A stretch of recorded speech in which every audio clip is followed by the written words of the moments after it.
तो भारत का criminal law अब बदल चुका है और इसके साथ ही बदली हैं अदालतों की पावर्स भी।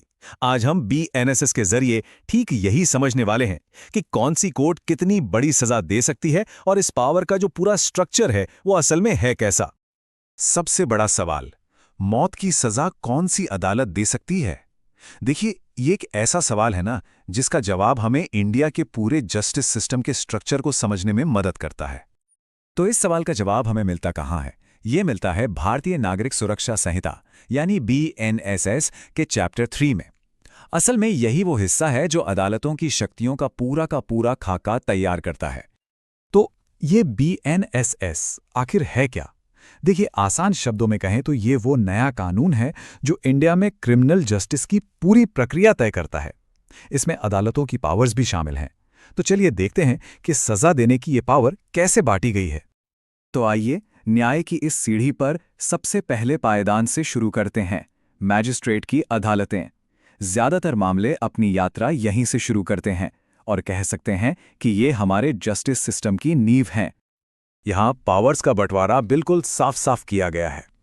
एक तरफ हैं जुडिशियल मैजिस्ट्रेट फर्स्ट क्लास, जो 3 साल तक की कैद और 50,000 रुपए तक का जुर्माना लगा सकते हैं, और वहीं दूसरी तरफ हैं जुडिशियल मैजिस्ट्रेट सेकेंड क्लास, जिनकी पावर सिर्फ 1 साल की कैद और 10,000 रुपए के जुर्माने तक ही सीमित है। 50,000 रुपए, याद रखिए, ये फर्स्ट क्लास मैजिस्ट्रेट के लिए जुर्माने की मैक्सिमम लिमिट है। ये उनकी पावर की एक साफ लकीर खींचती है। और सेकंड क्लास मैजिस्ट्रेट के लिए ये लिमिट घटकर सिर्फ 10,000 रुपये रह जाती है। पावर्स का ये जो फर्क है ना, ये साफ दिखाता है कि क्राइम की गंभीरता के आधार पर ही मामले अलग अलग मैजिस्ट्रेट को सौंपे जाते हैं। अब एक बात समझना जरूरी है, जुडिशियल मैजिस्ट्रेट से अलग एक और पद होता है, एग्जीक्यूटिव मैजिस्ट्रेट। इनका काम सजा देना नहीं है, बल्कि लॉ एंड ऑर्डर बनाए रखना है। मतलब ये क्रिमिनल ट्रायल्स की सुनवाई नहीं करते। चलिए, अब इस सीढ़ी पर एक कदम और ऊपर चढ़ते हैं और आते हैं सेशंस कोर्ट पर।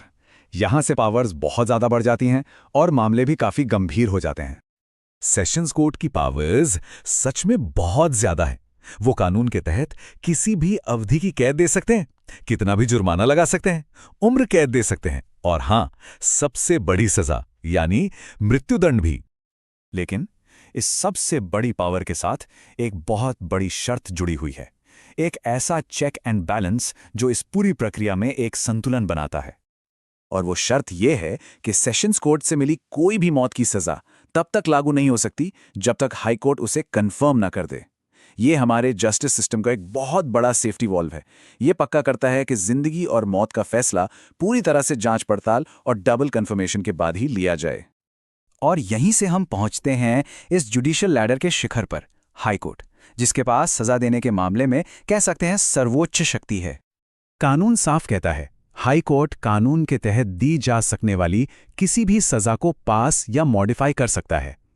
इसका सीधा सा मतलब यह है कि हाई कोर्ट के पास निचली अदालतों के फैसलों पर नजर रखने और जरूरत पड़ने पर उन्हें बदलने की फाइनल पावर है। ठीक है, तो ये तो हो गया मेन स्ट्रक्चर। चलिए अब कुछ खास नियमों और शर्तों पर भी एक नजर डाल लेते हैं जो इन जनरल पावर्स के दायरे को और भी क्लियर करते हैं।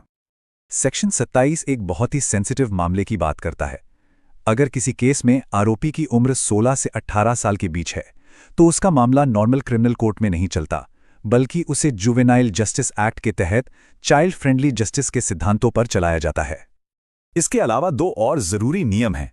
पहला, कुछ स्पेशल कानून जैसे एनडीपीएस यानी ड्रग से जुड़ा कानून या फिर आईटी एक्ट, इनके मामले उन्हीं कानूनों में बताई गई स्पेशल अदालतों में ही चलते हैं। और दूसरा, अदालतें जेल और जुर्माने जैसी सजाओं को एक साथ मिलाकर भी दे सकती हैं। और यहां एक और बहुत जरूरी सेफ्टी फीचर है। सेक्शन 29 के मुताबिक अगर किसी मैजिस्ट्रेट को लगता है कि मामले में जितनी सजा मिलनी चाहिए वो उनकी पावर से बाहर है, तो वो उस केस को सीधे सेशंस कोर्ट को भेज देते हैं। इससे ये पक्का होता है कि अपराध के हिसाब से सही सजा मिले। तो एक क्विक रिकैप करते हैं। सेक्शन 21 सेशंस कोर्ट की पावर बताता है, 22 और 23 मैजिस्ट्रेट्स की लिमिट्स तय करते हैं, और 28 हाई कोर्ट के फाइनल अधिकार की बात करता है। देखा जाए तो यही ढांचा पूरी व्यवस्था की रीढ़ की हड्डी है। तो हमने देखा कि बीएनएसएस में पावर्स का एक कितना क्लियर स्ट्रक्चर है, मैजिस्ट्रेट से लेकर हाई कोर्ट तक, जिसमें हर लेवल पर चेक एंड बैलेंस के नियम हैं। पर असली सवाल तो यह है, क्या शक्तियों का ये बंटवारा अपराध की गंभीरता और न्याय की मांग के बीच हमेशा एक सही बैलेंस बना पाता है? इस एक सवाल का जवाब ही हमारी न्याय व्यवस्था के भविष्य की दिशा तय करेगा।